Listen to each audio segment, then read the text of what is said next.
here to get things started. So let's start by getting some of the logistics out of the way so we can get straight to the fun. Well, before we do that, actually, let me introduce you, give you a little brief introduction to who WordStream is.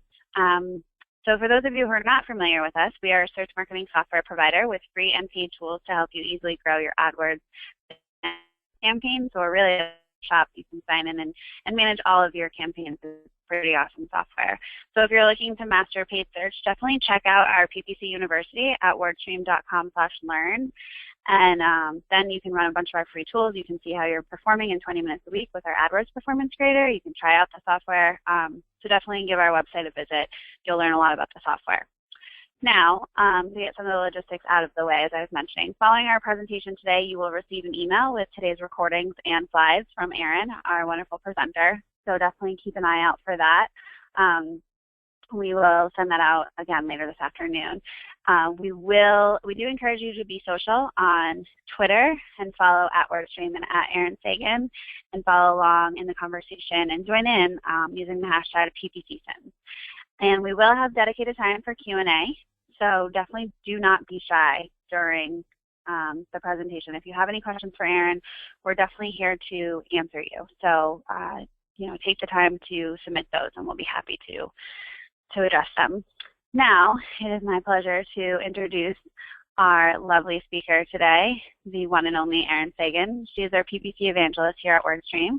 She has over 5 years in paid search, and she was recently voted the 4th most influential PPC expert of 2016, and I'll let her tell you about the sin that she's most likely to commit. So I'm going to pass it over to Erin for her to take it away. Cool, thanks, Callie. And I'm going to apologize kind of right from the get-go. Callie and I are actually doing this webinar remotely from MozCon out in Seattle. We've been working the booth for the last couple of days, so I apologize for my slightly hoarse voice. It's been a long week, and hopefully if any of you guys are at MozCon and choosing to listen in, or have colleagues at MozCon, send them by the booth. We have tons of swag, and we would love to talk to you, provided I still have a voice by the end of this webinar.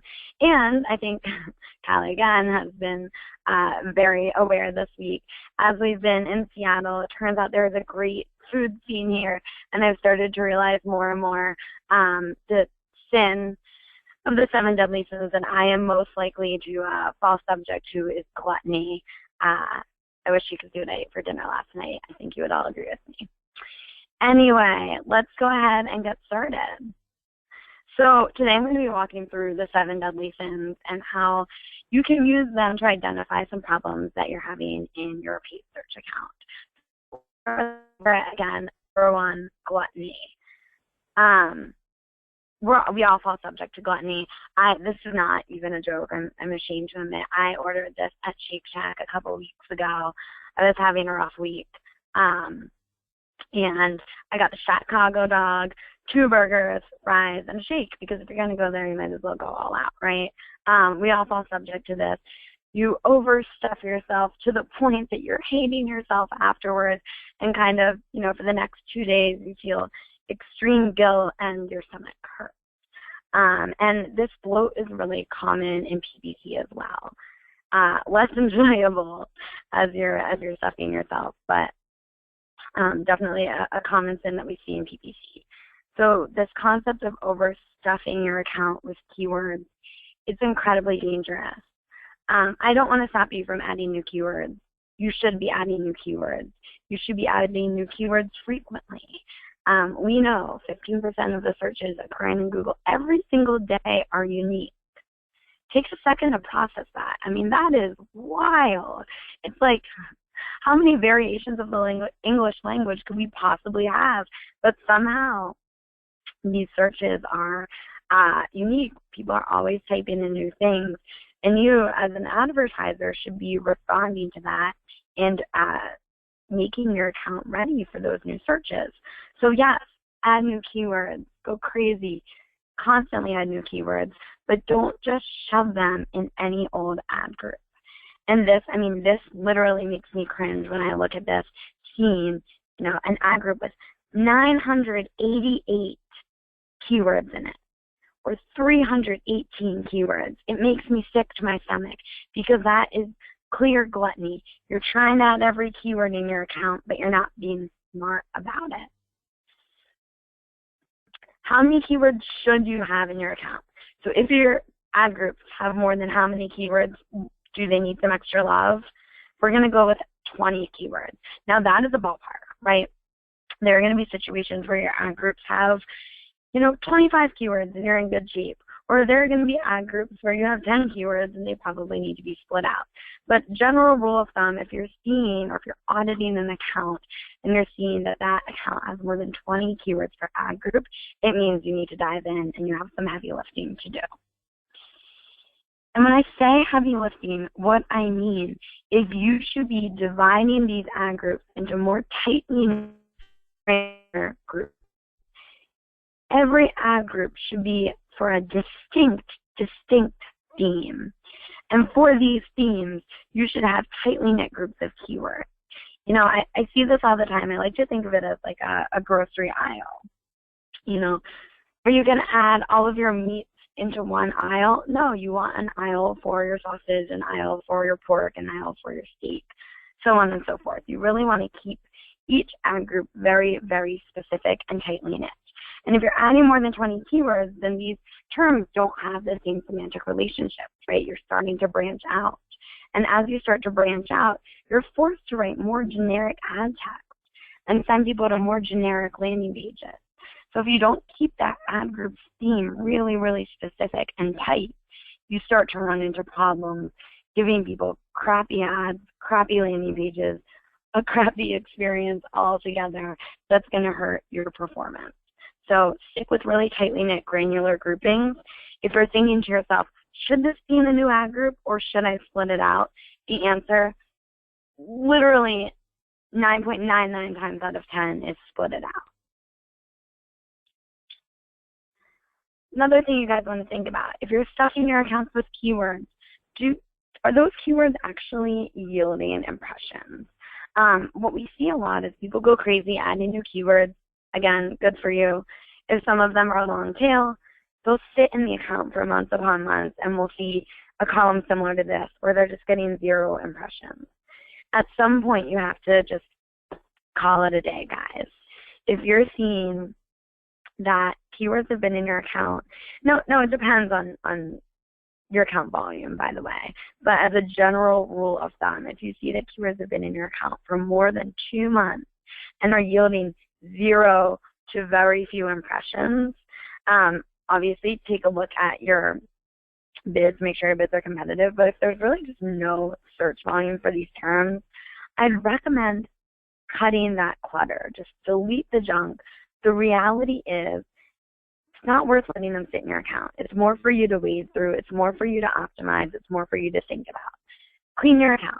If you see these terms coming back through the query report, you can always add them back in again at a time where maybe they become more popular and get more volume. But don't let your account just sit there with millions of keywords in it if it's kind of cramping your style and making management harder. Just delete the junk. It'll make your life a lot easier.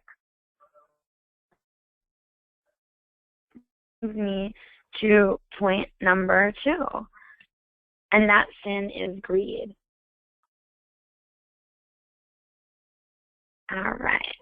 So I think we all can understand this sin pretty well, especially when it comes to paid search. You just want to show up for everything, right? You want it all. You want to do everything you possibly can to make your business successful. But this can be a really kind of dangerous outlet to have. Sometimes it's better to be a little targeted. So we see this all the time, right? It's like you want to show up for every single person who's possibly related to what you offer.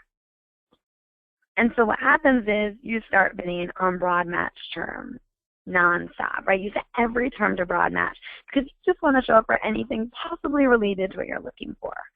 I understand that temptation, 100%. I get it. But the reality is that's going to spend your money really, really quickly and potentially hurt your quality scores. And we'll dive into that a little bit deeper. think a lot, kind of the crux of the problem here is a lot of people, when they set something to broad match, they don't understand exactly how it works. So I pulled this definition from Google. Let's walk through it together. Broad match lets a keyword trigger your ad to show when someone searches for that phrase, similar phrases, singular or plural forms of that phrase, misspelling. This is looking pretty good for right now, right? Looking pretty good. Synonyms, it's a little dangerous. Stemmings, such as floor or flooring. Related searches, and other relevant variations. Starts out good, starts getting dangerous. Essentially, broad match means everything but the kitchen sink. If Google can connect you to it, they're going to show your ad. And here's why that can be harmful. So I have a client who sells wedding cakes. She created an ad group for chocolate wedding cakes. And when I first looked at it, I was like, great job. You nailed it. You really got specific here. All of your keywords are semantically related. They are all about chocolate cakes, gold star. But then I look at the match type, and it starts to get a little bit scary, right? So this broad match all of a sudden makes us eligible to show up for a lot more than just chocolate cakes. We could show up for wedding gown, right?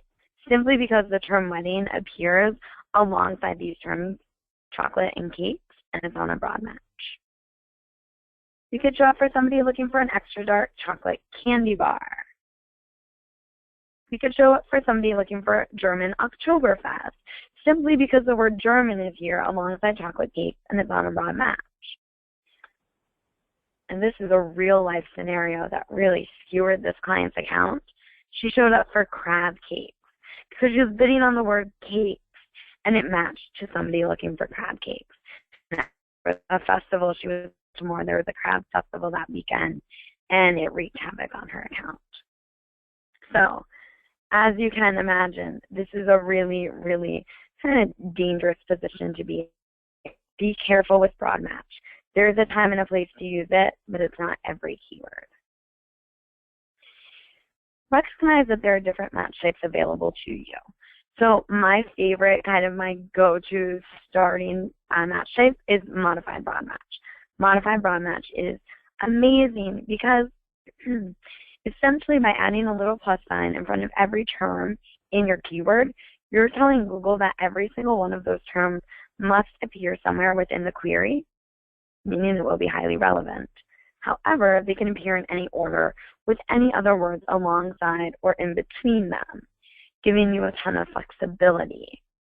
And so it's kind of, in my mind, like that perfect match type to get started with. And then you can go a little deeper over time, right? If you want to get more specific, you can move to a phrase or exact. Modified broad is a great starting place. The only time I advocate for the use of broad match is when you really want to go with something that's almost more like keyword research. You just want to see what you could possibly show up for. As I set my match types, I am always thinking about my bids. So I love this concept of stacked bidding. You know that somebody on broad match who is matching via broad match is significantly less valuable to you, right? Because you don't know who they are or how likely they are to click and convert. So stick with a lower cost per click on those terms.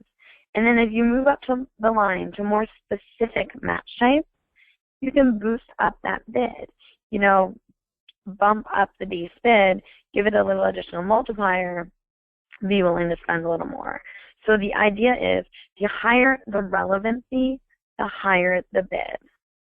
The more specific the match type, the higher the bid. And you can bid on the same term on every different match type. As long as you're using different bids, this strategy could be incredibly valuable to you. So definitely something, especially for those of you who are a little bit more advanced, definitely something worth exploring. All right, moving right along to sin number 3, which is wrath.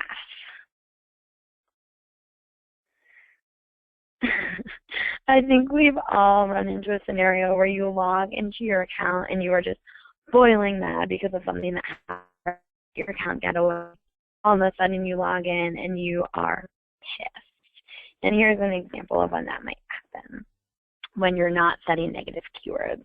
So if you go back to that example I was talking about before, where my client, she was bidding on the term cakes all throughout her account, and all of a sudden she logs in and she has shown up for crab cakes a million times, really hurting her quality scores, and she's paid for clicks on her ads that haven't converted.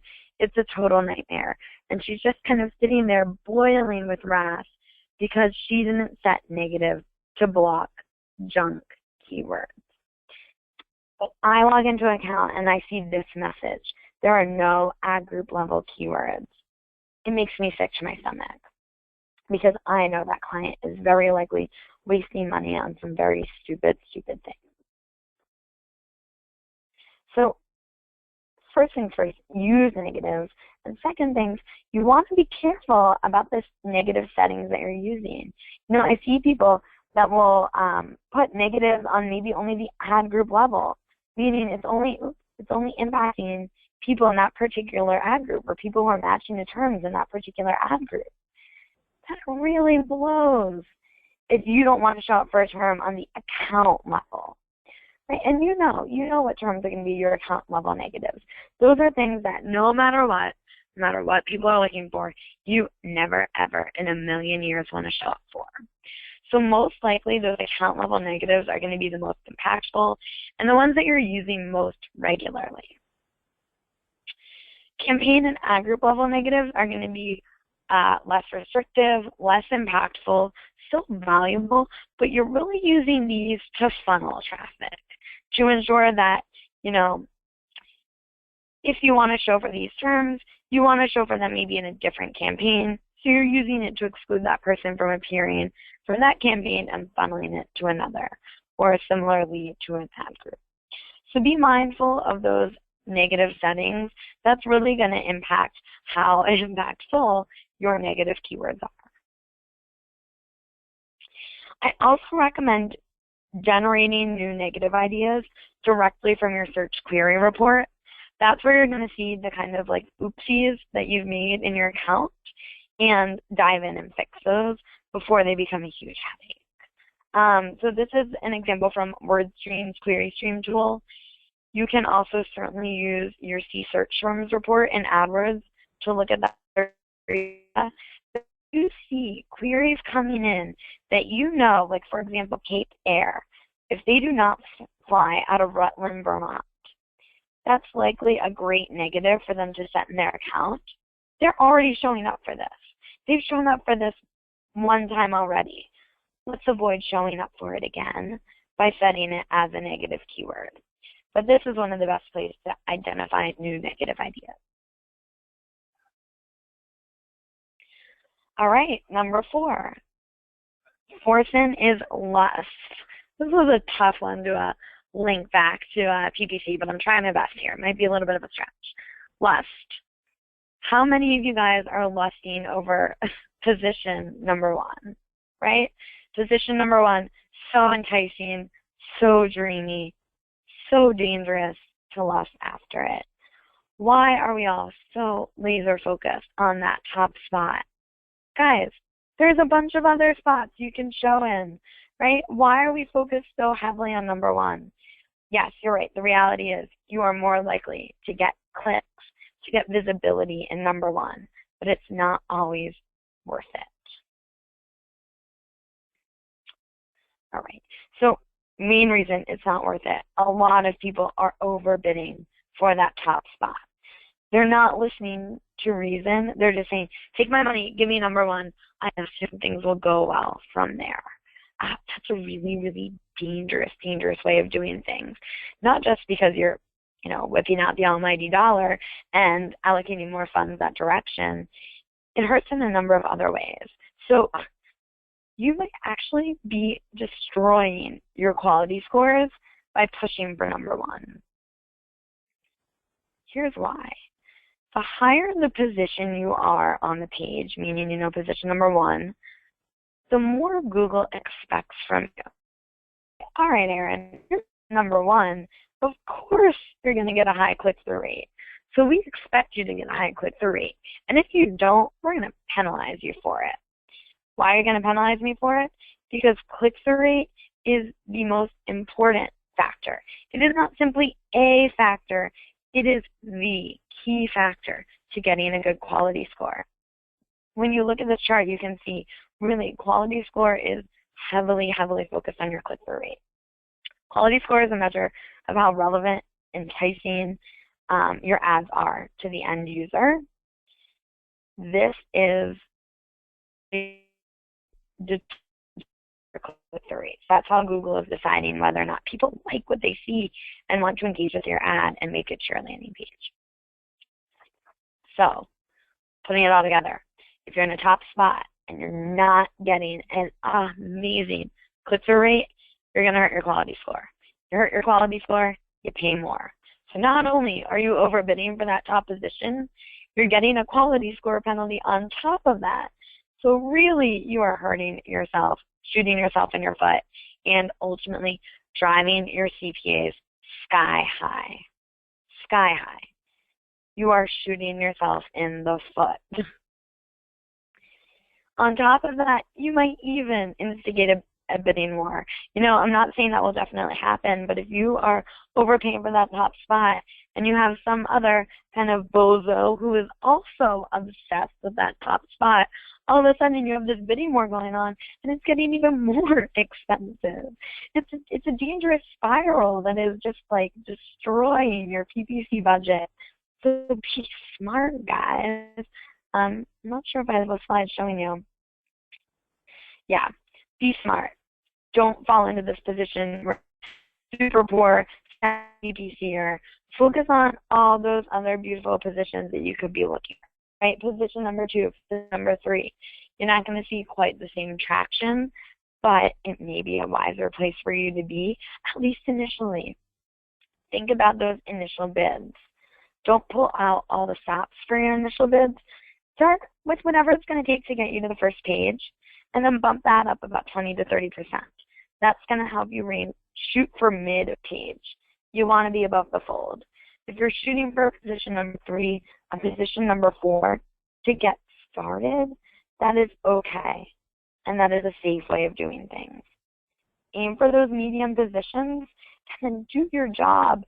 Do really well. Create amazing ads. Boost your quality scores, and let yourself slowly rise up to those higher positions on terms that you're really going to yield from. Don't just throw money at the problem. Be smart about the problem. And for those of you who don't love this bidding game and kind of are not sure how to handle it, I would recommend investing in a third-party bid management platform.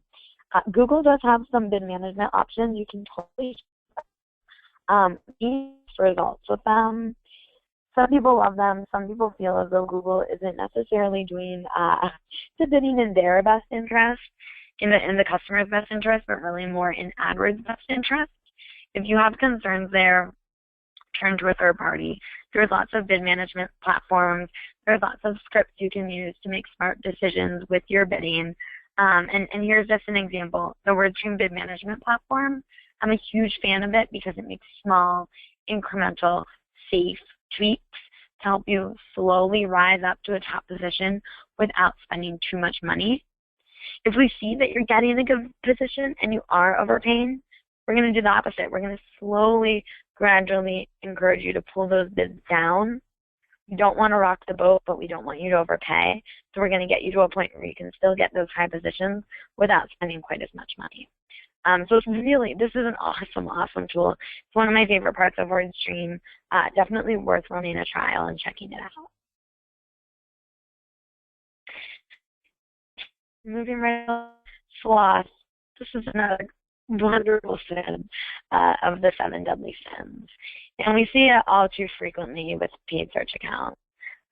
So take a look, really kind of be introspective and say, can I say yes to every single one of these statements?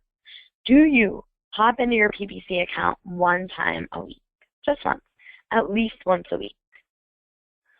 Are you optimizing your ads at least once a quarter? And quick caveat, If you are not, then you have a big problem this quarter, because expanded text ads are coming and every one of you should be working on those. But can you confidently say that, yes, you now or normally are optimizing your ads at least once a quarter? And finally, have you added a negative keyword to your account within the last 30 days? If you can look at every single one of these and honestly say that you are doing it, give yourself a freaking pat on the back, because you are way ahead of the curve. But if you're looking at yourself and you're saying, oof, the reality is I can't say yes to all of these things, know that you're in good company. 99% of small business advertisers are not getting in their account once a week. 53% of small business advertisers are only optimizing their ads one time a quarter. Not nearly enough. And finally, 43% of advertisers in general, I'm talking big company, small company, it doesn't matter, have not added one single negative keyword in the past 30 days. This is scary stuff. This is, I'm connecting it to sloth, but it's not necessarily an indication of a lazy advertiser. It's an advertiser that doesn't have the time to get in and do these crucial activities. These are really important, guys. So I get it. I can be lazy at times too. This is my preferred location. The only thing that makes it better is when we bring a TV into the equation, and a burger, fries, and of course chicken tenders. This is perfect for me. I love relaxing. I love being lazy, but you can't be lazy with your PPC account. Save it for the weekend. Running a PPC account is like going on a diet, which, as I have confessed, my gluttony has been through the roof this week. This week I have a big stack of lean cuisines waiting for me. Here's the thing. Here's why running a PPC account is like going on a diet. Because when you go on a diet, when you make mistakes and you kind of give in and you're like really good for a while, and then you're like, well, screw it. I'm just going to take a week in Seattle eating whatever the heck I want. All of a sudden you're back to square one because your body can't handle, those big changes. You're not going to stay skinny after doing a full week of pasta. Running a PPC account means consistent work. You must consistently stick to that diet plan. And so you really should be getting into your account at least one time a week, completing all basic optimizations, not just adding negative keywords, not just building a couple expanded text ads. Every single week you should be adding negative, adding keywords, optimizing your ad copy or building new ads, checking out your costly keywords, and most importantly, optimizing your bids. Every single week you should hit all 5 of these tasks. If you have extra time and you really want to go the extra mile, hey, dive in, go a little bit deeper, do more work.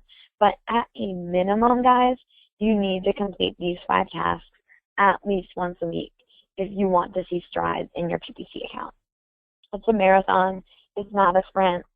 It's not a crash diet. You can't make this work unless you're consistently having good behavior in your account.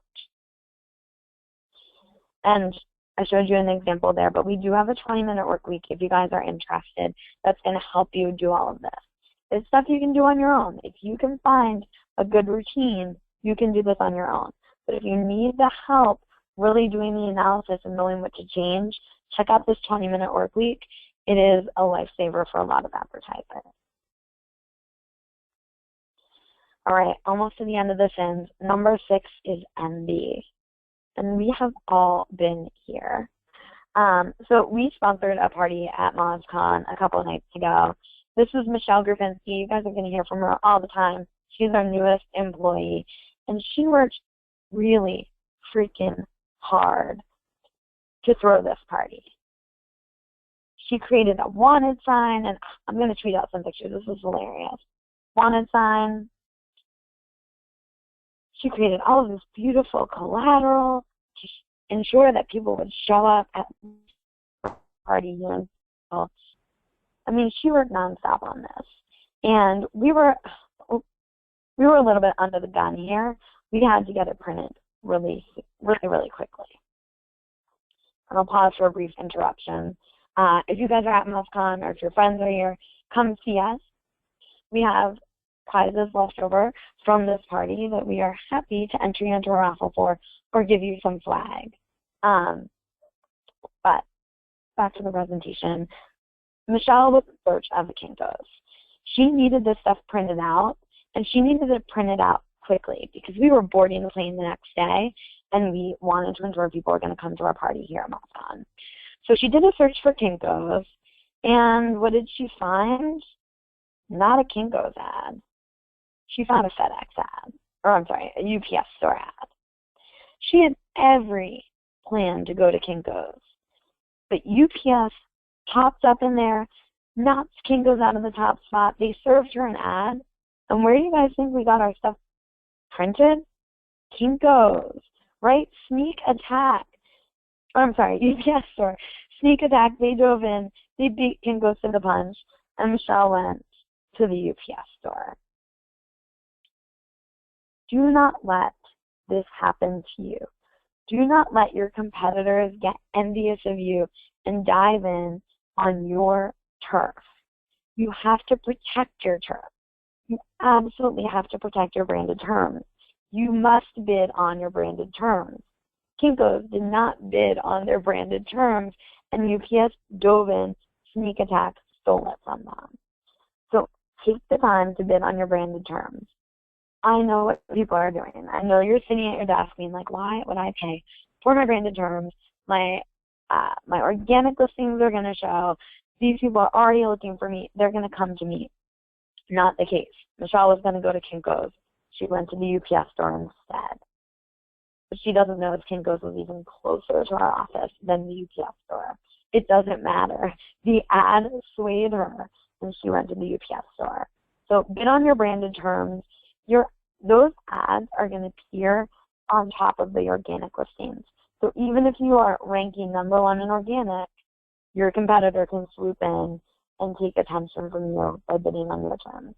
Protect your turf, bid on your branded terms, say what you want to say about your business, and ensure you're in that top spot. With these ads. So if you're going to sweep in and ensure that you're protecting yourself from your competitors' envy, make sure you're putting your best foot forward. Take the time to build an expanded text ad. This is a new form of ad that Google just started offering. Eventually, they will move everybody to expanded text ads. They just pushed out the deadline to create these big ads. So take the time, beat your competitors to the punch, give people the best ad possible, the biggest with the most information, especially if your competitors have not yet transitioned. And here's just kind of an overview of what changed with those expanded text ads. Pretty straightforward. Essentially, you gained about 50% more space to sell people on yourself and your products. So take advantage of it. If you have questions about these expanded text ads, get in touch with our team. We have a bunch of cheat sheets and collateral that we have to help you build these better. And finally, don't forget to also add extensions to your ads. This is really going to help your ad be more prominent. And even if you're showing up in position #2, it's going to draw people's eyes from your competitors' ads right down to your ad, because your ads are going to be bigger and provide even more detail and information. All right, and that brings us to the 7th of all of the deadly PPC sins, and that is pride. You know, I think we've all had this moment, and it might not be this exact same scenario, but how many times have you been walking down the street thinking you look pretty good, kind of got some swagger, feeling good about yourself, and you assume that you are just on the top of the world, and then you have a piece of toilet paper stuck to your shoe.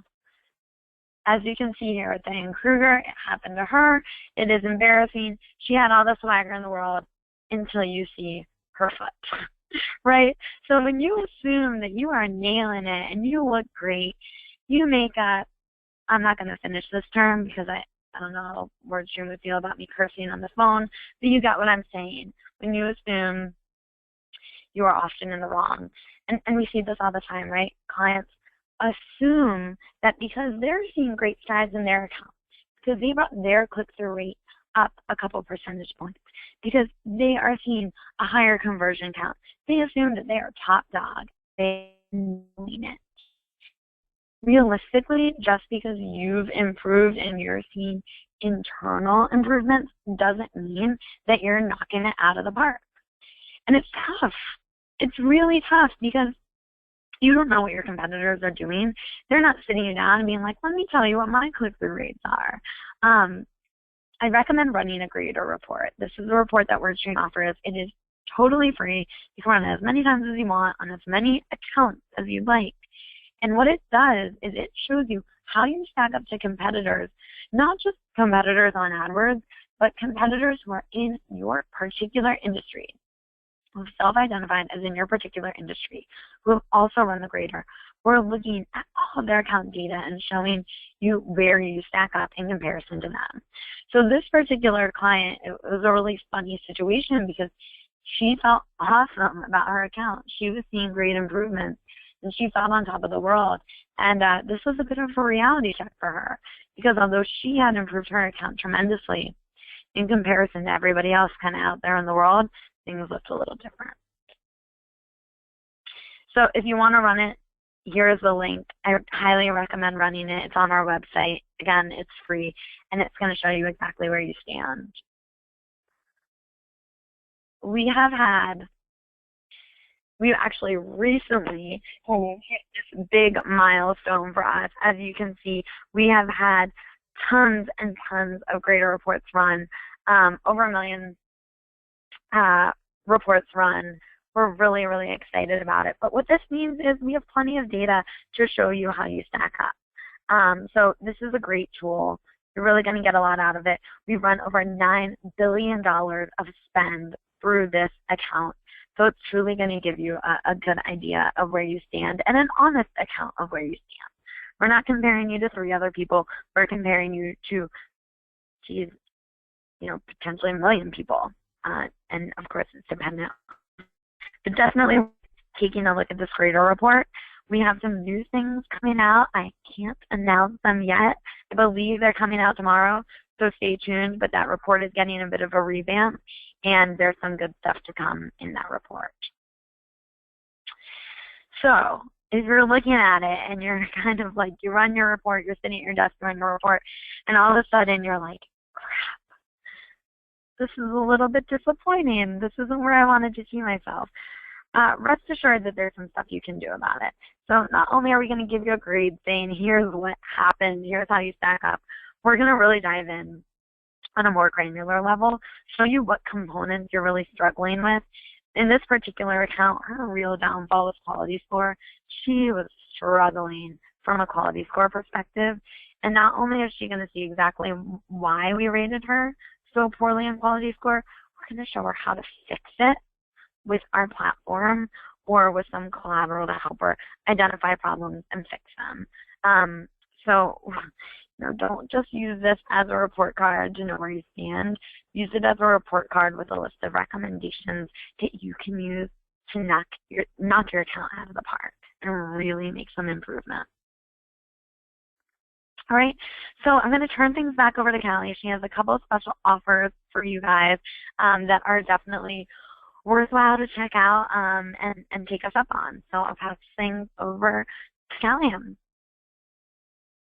Thanks, Erin. That was awesome. Super insightful.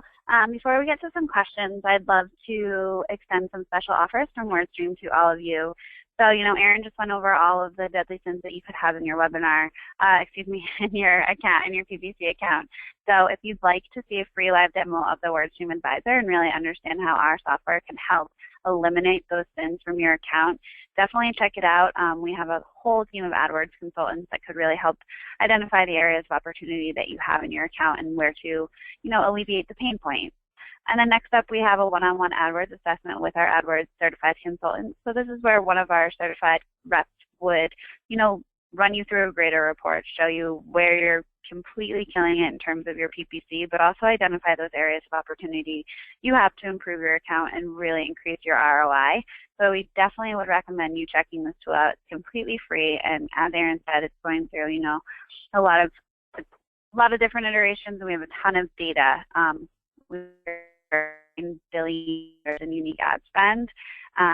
So, it's a great way to see how you're stacking up to your competition, so I definitely recommend checking that out as well. And somebody would actually walk you through your entire grader report, explain what it means to you, and again, show you, where those opportunities are. So next up, let's get to some questions. I'll leave that up for a few minutes. So don't hesitate. Again, both options are completely free, and we'd love for us to be able to help you out in growing your PPC efforts. So we have a couple of questions for Erin. So first up, it's kind of a general question, Erin, but I think it's a good one that maybe you could go into a little bit more depth on. And it's, can you talk about using an automated bid option? Yeah, so no, that's a great question. So there's actually a ton of bid options you can use in terms of automation directly within AdWords that are typically goal-based. Like I was saying earlier, I've seen some positive things about these and some negatives. Some clients are really, really happy with AdWords options in terms of bidding. Some feel as though maybe AdWords isn't making the most financially responsible choices for them because, again, AdWords, the majority of AdWords money, or the majority of Google's money, is made through ad spend. And so they really do want to kind of promote PPC advertising so they can make more money and grow their business. So you're totally welcome to check these out. They're all within your AdWords account. Like I said, there are tons of options. If you're not happy with or are kind of leery of using an AdWords option, I would check out WordStream's bid management software. It is awesome, and the idea behind it is small, steady, transparent, and gradual changes. We will never recommend making big updates to your bidding. We are going to slowly tweak it, even if it just means by a couple cents. Assess the impact and then slowly tweak it, ensuring that you're never overpaying and you are doing everything it takes to make the most of your best keywords. So I would recommend using an automated software if you are not in the account regularly or are just not comfortable running bidding. Turn to a software like this. Next up, what percentage of your campaign should be exact match, phrase match, modified, and broad match? Again, this might be a little general, but maybe you can offer some guidance or kind of a foundation to base that off of. No, that's good. It's actually, I've never heard somebody talk about it in like percent of accounts, so it's a really interesting way to think about it. I don't know that I can necessarily tell you that, unfortunately. I don't think that there is a perfect solution for everyone. I think a lot of PPC is trying something, reacting to it, trying something, reacting to it.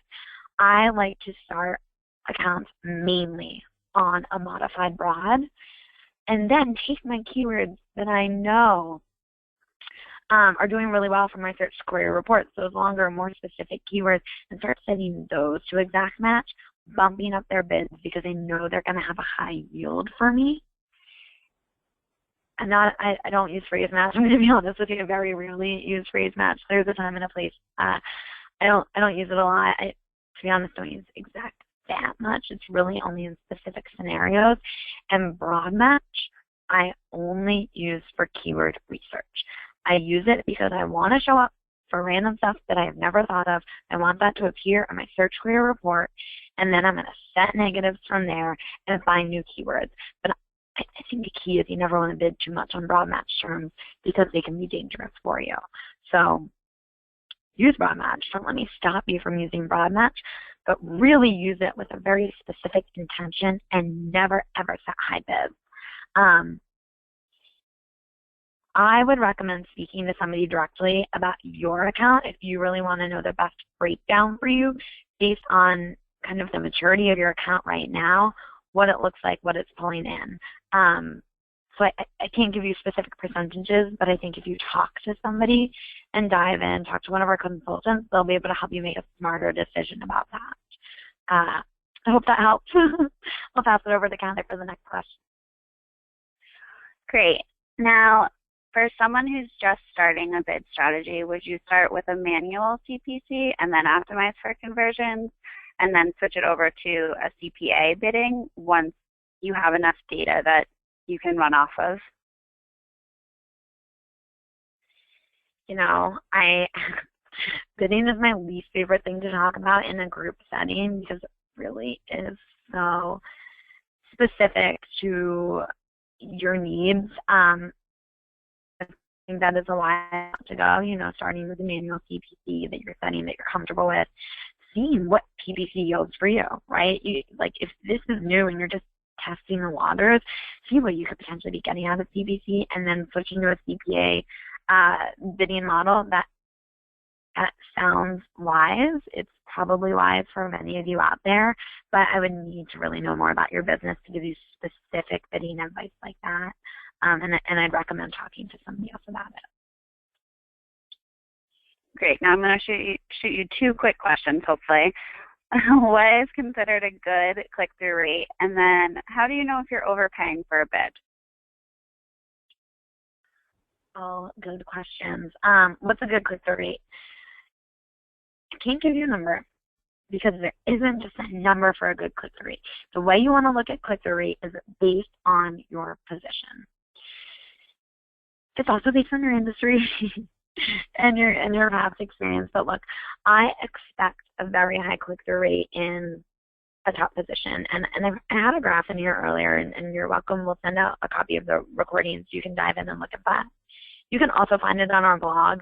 I think if you actually type in on our blog, what is a good click-through rate, it'll show you these graphs. But essentially what we see is in top position, you might see a click-through rate super elevated, 6, 7, 8%. But you would never, ever in a million years see a 6% for somebody in position 3 or 4.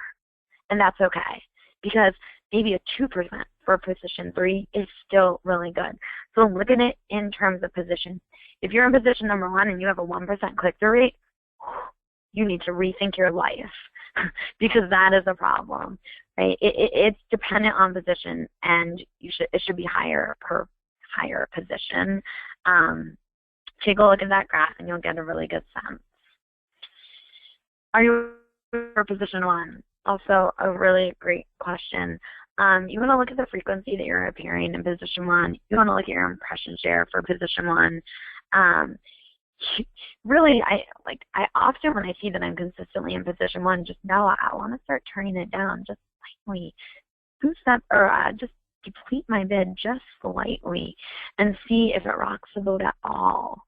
And that helps me understand, you know, if I'm overbidding. The other thing you want to think about is not just in terms of like, are you overbidding in the general marketplace, but are you overbidding for your own budget? Like, is the CPA that you are paying for the nose for position 1, is that CPA really worth it to you? Like, a lot of times we see advertisers be so focused on PPC metrics that they forget how it relates back to their business. And so I'll talk to people and they're like thrilled, they're in position 1, their CPA has gone from $50 to $45. So when I talk to them, it's like a sale is $30. And I'm like, well, what are you doing? This is not worthwhile for you. You're paying more for people to come in the door than you are making off these people. And that's obviously a wild exaggeration, but we see stuff like that all the time, and it's dangerous. So think about your business. Don't just think about your PPC account in a silo or a bubble. Think about your business as a whole. I'm going to turn it back to Callie to see if we have time for a couple more questions. One more. All right, she just sent me a question. So let's see. She said, reading through it. All right, she's saying, does WordStream have a cheat sheet or a white paper about how agencies should price their billing or PPC services? This is like an age-old question that we see all the time. We actually are working on producing some sort of blog post on this. We've talked about it a little bit on the blog in the past, so keep an eye on that. A few months ago, if you look at our webinars page, just type in WordStream webinars, there's a page on our site. We did a webinar specifically for agencies talking about different pricing models and the benefits of every single one. It was, I actually think, one of our most valuable webinars that we ever did. We brought on a guest speaker who works really, really closely with agencies, talked through every pricing model, and the bottom line there is a combination is sometimes the best you can do. So he talks a little bit about, do you want to charge a flat fee? Do you want to charge a percentage of spend? Whatever that might be, and he'll go into detail with that. So I'd recommend looking at that webinar. It is a really, really good one, and it'll help you get some perspective there. All right, I think that pretty much wraps us up. I'm going to pass it over to Callie to close it out. Thanks so much. I appreciate your time. And everyone who was able to make it today, I know you're all really busy, so thanks so much for attending. And as a reminder, we will also be sending out the recording and slides shortly. So definitely take a chance to review those. And let us know if you have any questions at all. We're happy to help, and that's what we're here for. So thanks again, and have a great day, and we hope to see you